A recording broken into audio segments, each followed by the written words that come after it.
कहानी चीता और चींटी की सच्ची दोस्ती। बहुत समय पहले की बात है। जंगल में एक चीता और एक चींटी रहते थे।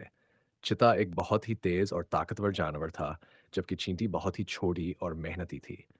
दोनों की दोस्ती बहुत गहरी थी, लेकिन उनके बीच एक बात हमेशा खटकती थी। चीता अपनी ताकत और तेजी पर बहुत गर्व करता था। वह सोचता था कि चींटी के पास कुछ खास नहीं है। एक दिन उसने चींटी से कहा, तुम इतनी छोटी हो, न तो तेज दौड़ सकती हो और न ही भारी चीजें उठा सकती हो। तुम्हारी जिंदगी में क्या मजा। चींटी मुस्कुराई और बोली, सच है कि मैं छोटी हूं, लेकिन मेरी मेहनत में बड़ी ताकत है। चलो एक दिन हम दोनों एक दूसरे के साथ समय बिताते हैं और देखते हैं कि कौन किससे बेहतर है।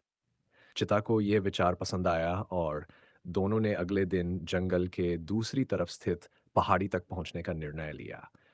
चिता ने सोचा कि वह चींटी से पहले पहुंच जाएगा और आराम से सोएगा। जैसे ही यात्रा शुरू हुई, चिता अपनी पूरी ताकत से दौड़ने लगा और जल्दी ही वह चींटी से बहुत आगे निकल गया। उसने सोचा कि चींटी तो बहुत धीरे धीरे चल रही है, उसे पहुंचने में बहुत समय लगेगा। उसने सोचा, क्यों न मैं थोड़ा आराम कर लूं। चिता एक पेड़ के नीचे लेट गया और सो गया। इस बीच चींटी धीरे धीरे लेकिन निरंतर चलती रही। उसने अपने छोटे कदमों से रास्ता तय किया, लेकिन उसने कभी हार नहीं मानी।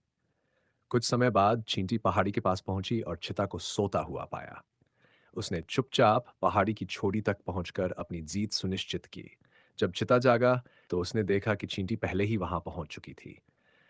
चिता को अपनी गलती का एहसास हुआ और उसने विनम्रता से चींटी से माफी मांगी। चींटी ने कहा, तेज दौड़ने से ही नहीं, बल्कि निरंतरता और मेहनत से भी मंजिल तक पहुंचा जा सकता है। उस दिन के बाद से चिता और चींटी की दोस्ती और भी मजबूत हो गई। दोनों ने एक दूसरे की ताकतों को स्वीकारा और साथ मिलकर जंगल के हर काम में मदद की।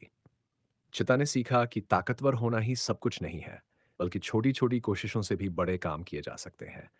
ये कहानी हमें सिखाती है कि चाहे हम छोटे हों या बड़े, अगर हम अपने काम में लगातार मेहनत और धैर्य से लगे रहें, तो हम किसी भी चुनौती को पार कर सकते हैं।